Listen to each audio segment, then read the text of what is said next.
biara ni wa obetimi Asante akodi Asante sukunim Asante your mind Asante anyini che o my Ghana minim boy bi a okoviana okonya oba na odini ko gina awura bia no kososo no fa de tena ne nsa tan nyina ho so obenya no ma abu so dia ene na ade eso mbo sese a yehia na ye diamond stew because obidi Komfo yi golden stew Komfo Anokye Komfo frempon amani ampon Komfo kokko ofiri agona ne busuma na e kana ana ne busuma na ode ye nsankyere ne ye frena abu abuduro ne busuma na ode ye adwuma e wa agona sisi ya ye te e wa Asante agona eye Komfo Anokye busum na ntimi nka obi abiem kopem se wiase bese o katumi on camera ti obi anu obetimi de Asantehene kokko de se bra na ye camera o so ko Asantehene ho ko tia Asantehene na wo de wasem hia bi koto n'anima bra Sayana ma bi mi pona to dia wo de wasem be kan se kim wakume this a committee ma chere wo hini bia date ya di bo na konwa ana ma chere wo hini biara ne Asantehene kura wo bo na konwa ne Asantehene kura wo so an chere no da mpare abeka no wo de wa wo ye be ma no wo de be mo mesese nkwase yankom no biem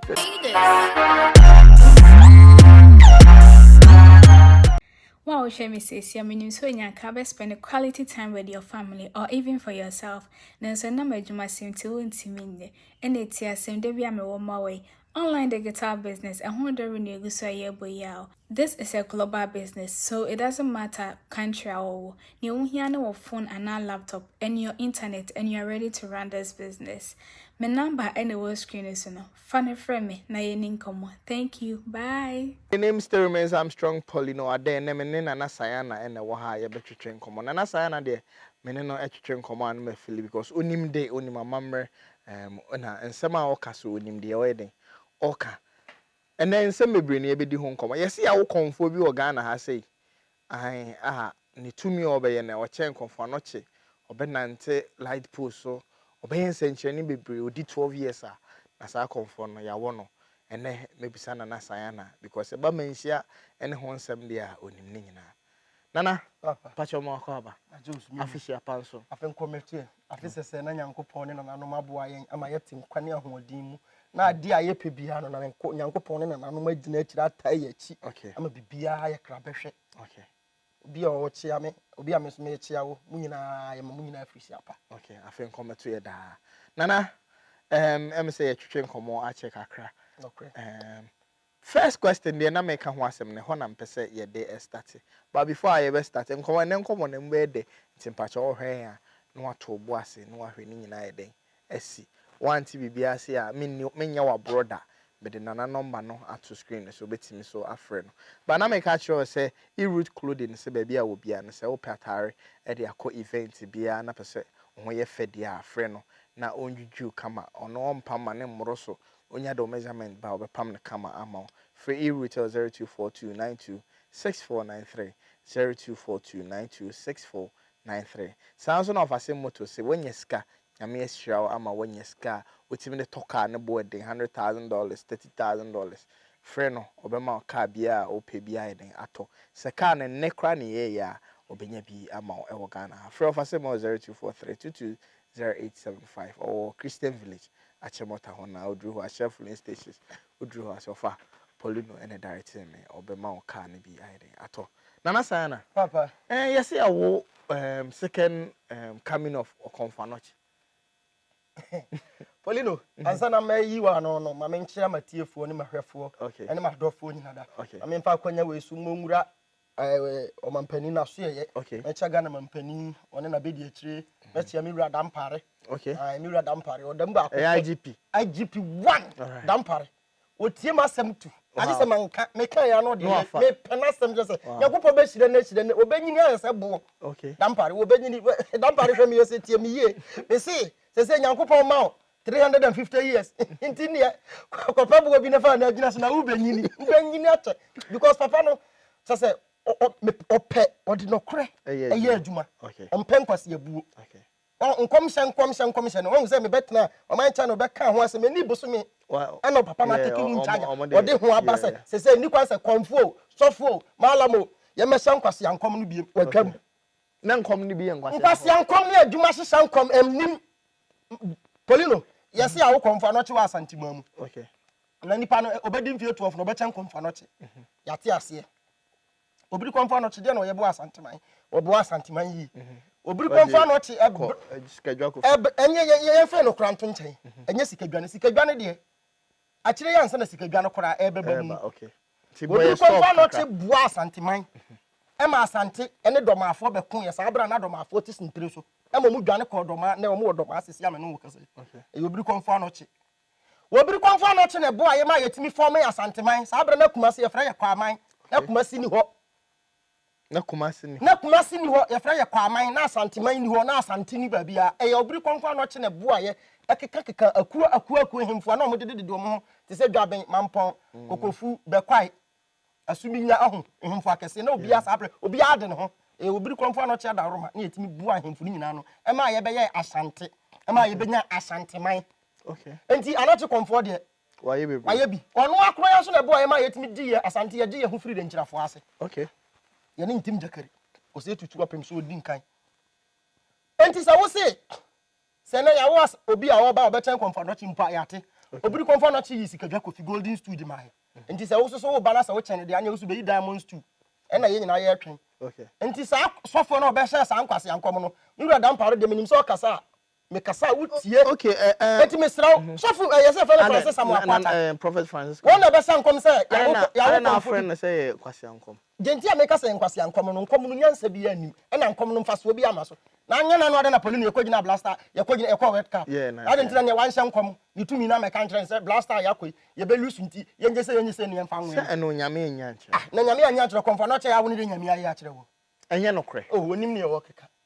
mimi wo minua Komfo bi wo ho me ya minua Komfo oba small boy be 2-3 years kora oye Komfo oye Komfo o be 2-3 years ne ba me minua Komfo bi ne ba Komfo no akwala no na bosom wa he den aka no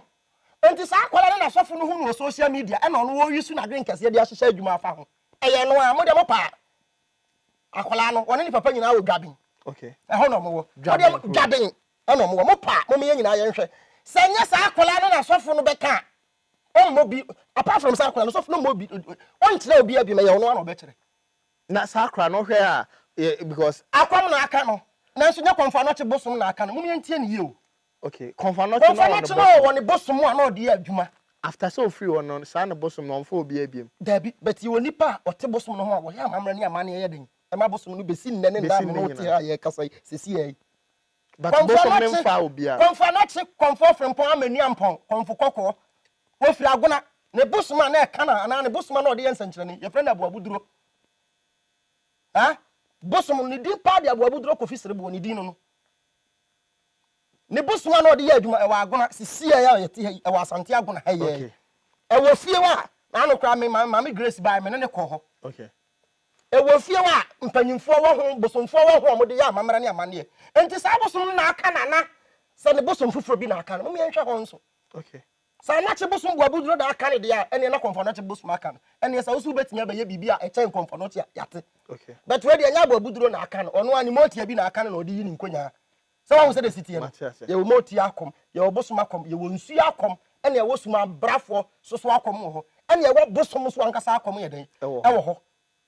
enti yen hwe wo akra 3 years no e den ne den na o ya na say abosom do do sei na ene no edin kita to be frank kwakwa brante na ye bosom a otata no kwakwa brante ne bosom a mehu ni sa akola no oba ne so betanya Komfo Anokye bosom Abuabuduro na aka akola na ne de ye wrong enti so so fam akwata sa kom na o say me pese me te because enkomhye na o say no o say obeba be ye nyoma e boroso senti na me kasa nyoma na o ya boroso no yate so obeye nyoma aboroso dia ene na ade esombo sese aye hia na ye diamond stew because Obiri Komfo yi golden stew yate on fa diamond emra ya mate no ase ba me pese me hu say sa abofra no akom do do say na afa no say bosom ba na kwakwa brante one ba akola no so unim bosom no mini kwakwa brante mi obi ofia oye motia okay oye motia bosom no no so oye dwamanfo one ne bosom ban no oye primani tambia wa bopa da hwehwehwam spray jot club ase no ne nam so okay mini boy bi a okoviana okonya oba na ode ne kogina awura bia no kososo ne no fa de tena ne nsa tan nyina hoho say nipa na okonya no onye nipa we oba ya abosom na bebre pie ya wa abosom night clubs me say enye bi say obi o Komfo bi o kokwa brante bi ani masama me kan mi ni toroda e wa yon boy wo ho omo nyina mu ye motia e wo sika wura sa wa hu omo doso omo pay clubs ba me be say me nte enyoma bi ase wa ha say concerning Komfo Anokye ne we case no after say Komfo Anokye free ho no ne bosom no emfa Komfo bi abiem Anokye Komfo bosom no besi ne emfa Komfo say ba Komfo so ma ni digina akomu ko na mum ya wo bosom fo a wote bosom no ho a on na ya amamre ne amane ye den e ba bosom no but nte bia obi de na ade ko Komfo Anokye bosom no ntimi nka obi abiem kopem se wiase be say adentia me be kire mo ase wa wo hwe me nim se me boss me so wa twen apini me ma me fa me number no ntwa mu me number ne 0558 65 2464 mpacho tie ni ye 0558 65 2464 Anokye Komfo bosom na ntimi nka obi biara biem because Anokye ye odome abusua no odome wo mo ene ne sen bra obiri Komfo Anokye kra sa wo kwa akwaji ewuo safoa e de aba na ma obi anye dede ma ye nsi twene so ma ye mtutuo ma ye nsu kopem sa 7 days bedro beden obeba meboa okoye ya mamra ni amane ma ne ye ja ne kwan ma wo ye den okoye no onya 3 days na o ma onya maiti onya 4-5 days na ne ono wane wo fa ase ni mpon o so dia du dia nya de se no wo fa beden abra wa 7 days 7 days no dia du dia nya de se no wo fa beden ebeba bi no wo fa atu na train no fa ntwene na obo no we de se no wo fa unto munya yi ti wana Anokye hu se da bibi ye den ekoso na chi no firi ba bia wo sunsu mu wiase no ba afisika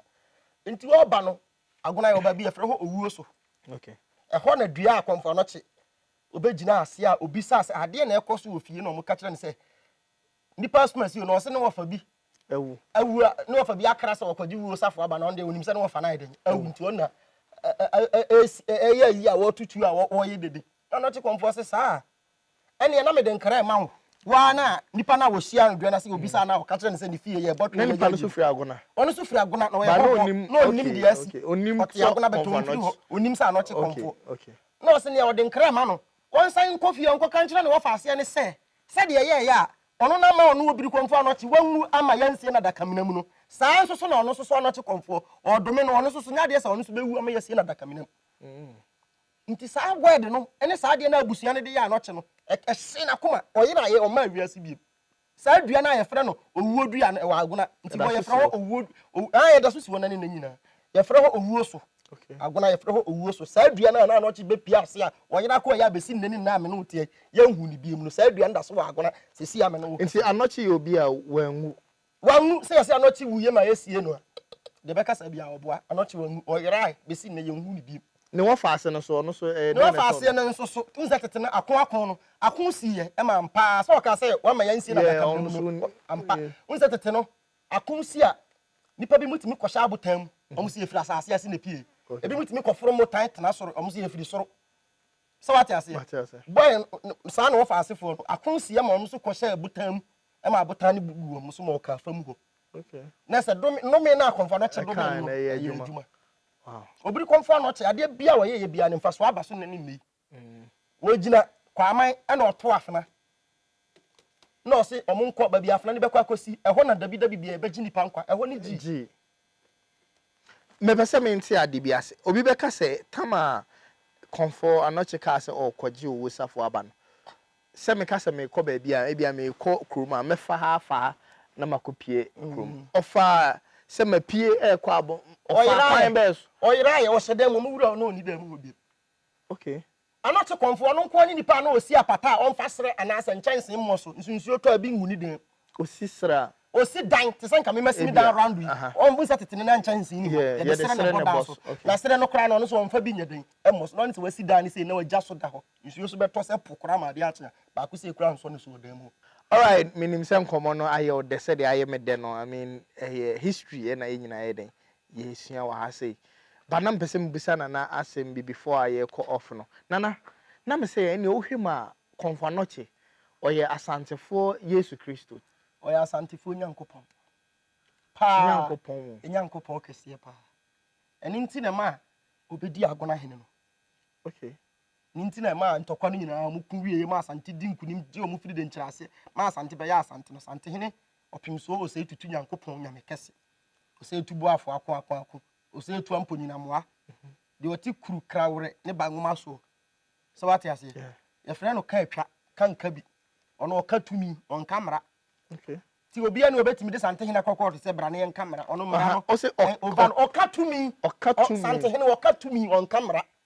tuntimi mfa Asantehene nko ko to say mini otumfo betwema so so ne na o say to enya opem so onya da bi nsida bi nsi ba bia da ene nanka sikadwa ni ho nanka Asante ni ho ono o ka tumi otumfo o ka mafa on kasa mesrɛ mo ade me pɛ mo mfa ma me da bi o ka mafa ena onye se wo ade ho no abefa onye ne tra mamra ne amanne Asantehene on ya Asante ye nyankopon ye nyina Asante ye kra kyese ye sunsum ye ti ene ne Asantehene ene nti na me so wo hene kwase bi sɔre sɛ wo pɛ sɛ ɔkeka nsɛm kyerɛ ye wura na me ye awu no firi sɛ hɛ wo ye twa ne ti ade aka nyina ye ho so what you say yɛsɛ aboa no kɛse ne ma ne hu ye hu aboa ne takra ene ma aboa ne ye kɛse ne takra bɔ ne de fanyinam kwatere kwa sɛ what you say yɛsɛ aboa no kɛse na ɔde wɛn ne ho nti ye Asantehene na ye wo ye kɛse nti ɔna ɛwɛn ye nyina na nkuro ni nyina sɛ what you say nti me de ɔde wasɛm bɛka ne sɛ kim wakume this is utwa miti because me kumase ha ɔhene biara ne wɔ kumase ya na ɔwɔ Asante ha me nim na bakɔsɛm okay metima kyerɛ ɔhene biara date yɛ de bɔ na konwa ɛna metima kyerɛ ɔhene biara ne Asantehene kora ɔbɔ na konwa ne Asantehene kora osɔe kyerɛ no metima kyerɛ ɔhene biara afena odi sɔe me ka kyerɛ sɛ Nana Sayana de ba history ne nim de fa Asante ho de a Nana Sayana watena hemfie menhyia hemfie wɔ ne pictures a na de yewura atena se a ɔde ne nan gu so no sebɔ ɛno mo frɛ no sɛ sebɔ no baawoma na ɛsome to da so na me puno tumfo osa kete kra nti on time me ne Nana ebedi nkɔmɔ about history na yɛsua nyoma bebree afa Asante ho nti eba saa de a na yɛ sɛ Komfo Anokye yɛ Asantefo nyame nyankopɔn pa no so hwɛ de ma obɛyɛ bo Asante ne de nyame no but I'm so surprised about ne sɛ ne tumi no entimi mfa Komfo bia is it because odome wo mo de abusua ne yeti ado no nti odome wo mo nti ne bosom no mfa nipa bi mu no nti after no me no e bia sɛ yanom wanom awie mu ntimi nye bibia enyi no me ne mfiri ho da bi Komfo Anokye owu ye buru 200 years ni about 300 years so what you say e betimi aye hu bibia nka tete no mo ye den enye